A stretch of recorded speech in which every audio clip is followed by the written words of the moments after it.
Bonjour et bienvenue dans ce nouveau tutoriel où je vais expliquer comment faire pour migrer votre moteur de base de données depuis MyASAM vers InnoDB. Alors si vous avez un site WordPress qui fonctionne avec des plugins qui sont très lourds du style WooCommerce et que vous avez beaucoup d'écriture, lecture simultanée, InnoDB ça va vraiment améliorer les performances de votre site. Il n'y a pas à chercher à essayer d'améliorer la vitesse ou faire quoi que ce soit avant de vous assurer que votre site utilise InnoDB. C'est vraiment quelque chose à faire, je pense, en priorité. Il y a tellement de gains en termes de performance que toutes les autres optimisations que vous souhaitez faire, il faut mieux les mettre de côté et faire déjà en fait ces migrations, enfin du moins vous assurer que votre base de données est bien en InnoDB. En termes de lecture, écriture, sécurité, c'est vraiment un moteur qui est nettement plus performant que MyASAM qui date un petit peu. Alors, comment faire ça? La première étape, ça va être d'être sur votre plan d'hébergement. Donc là, je suis sur Planet Hoster. C'est l'interface que j'ai. Si vous êtes chez OVH, chez un autre prestataire, vous devez chercher PHPMyAdmin. Donc là, sur le NOC de Planet Hoster, voilà, je l'ai dans base de données PHPMyAdmin. Je clique dessus et je vais arriver à cette interface. Donc ça, c'est PHPAdmin, ça me permet de voir en fait mes bases de données. Donc là, pour la démonstration, j'ai fait deux bases de données. Une qui est en MyISAM. Donc là, ici, vous avez le type. Là, vous voyez que la base de données utilise donc une vieille technologie un vieux moteur. Donc MyASAM qui date un petit peu. Et si on va sur celle-ci, par contre, là dans type, on voit qu'elle est à jour, elle est bien en InnoDB. Donc là, ce qu'on va vouloir faire aujourd'hui, c'est changer le moteur, changer MyASAM et migrer ça en InnoDB. Alors, je sélectionne, vous allez sélectionner la base de données que vous souhaitez changer. Donc là, c'est celle-ci. Je clique sur SQL et là, je vais coller ce code que vous allez pouvoir trouver. Je mettrai un lien pour le récupérer.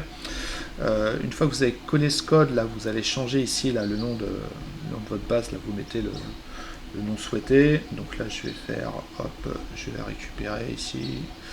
Je colle le nom. Ok, on enlève tout ça, on garde juste le nom de la base de données. C'est bien ça. Et puis après, voilà, activer la vérification des clés étrangères, oui.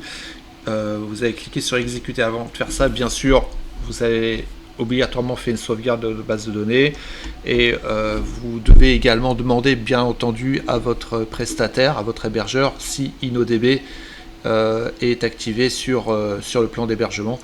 En général oui, mais bon, ça coûte rien peut-être de vérifier, surtout si vous avez un vieil hébergement qui n'a pas été mis à jour depuis longtemps. Ça coûte rien d'envoyer un petit mail et demander si InnoDB est bien actif. Non, mais normalement, la plupart du temps, oui, c'est le cas. Donc là, j'appuie sur exécuter. Voilà, donc là, ça me sort toutes les tables que je vais devoir modifier. Là, je vais cliquer sur options supplémentaires. Je vais afficher les textes complets. Voilà. Et je vais cliquer sur tout afficher également. Voilà, ok. Après, ce que je fais, je vais récupérer toutes ces tables. Voilà. Je copie. Après, une fois que j'ai fait ça, je vais cliquer sur donc revenir sur ma base de données. Hein. Donc, vous ne trompez pas, c'est celle, si vous en avez plusieurs, hein, celle que vous souhaitez changer. Là, vous êtes en MyASAM, vous souhaitez la changer en InnoDB. Je clique à nouveau sur SQL. Et là, je vais coller. Voilà, toutes les tables à modifier. Voilà, on les a toutes, je vérifie que le code est clean.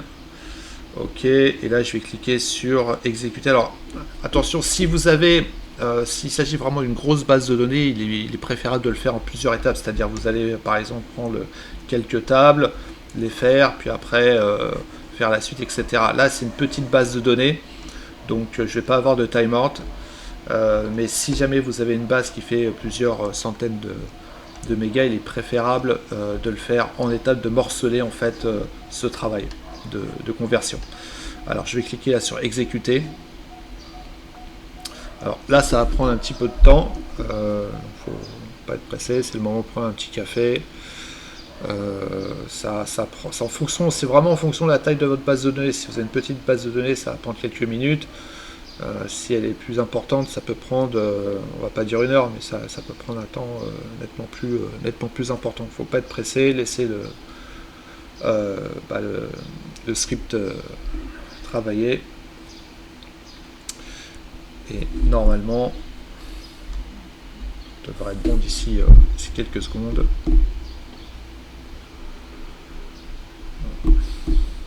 Et voilà, impeccable. Tout a été converti, c'est parfait. Donc là, je peux cliquer là à nouveau sur ma base de données pour vérifier que le moteur est bien maintenant InnoDB. Et voilà, c'est parfait. Tout a été transformé en InnoDB. Et normalement, là, j'ai un site qui va être nettement plus rapide et sécurisé et performant. Voilà, j'espère que ce tutoriel vous aura servi. Je vais vous mettre un petit lien en description pour récupérer le code que j'ai utilisé. Et je vous dis à bientôt pour un nouveau tutoriel.